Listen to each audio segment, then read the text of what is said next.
Le tribunal de commerce de Paris a rendu un arrêt intéressant le 14 décembre dernier qui permet d'illustrer l'efficacité d'une action en concurrence déloyale par parasitisme.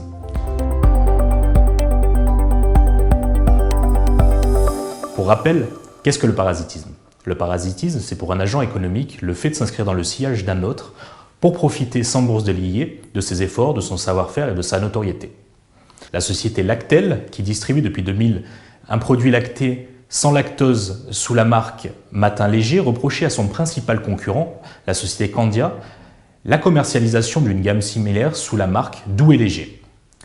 Alors dans son jugement, le tribunal de commerce relève dans un premier temps que le produit repris dispose d'une forte notoriété depuis 2000 et que la société Lactel a dépensé sur la gamme Matin Léger plus de 22 millions d'euros en opérations promotionnelles.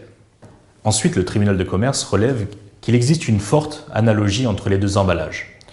D'une part, entre la reprise des couleurs, de leur structure graphique, de la mention facile et digérée, et même de la position des deux marques.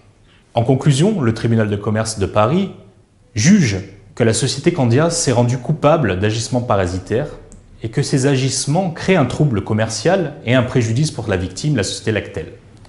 Le tribunal de commerce de Paris condamne Candia à des dommages et intérêts supérieurs à 50 000 €, à ne pas poursuivre la commercialisation du produit litigieux sous astreinte journalière de 5 000 € et la condamne également à faire un rappel de produits auprès de sa clientèle de l'ensemble des produits litigieux.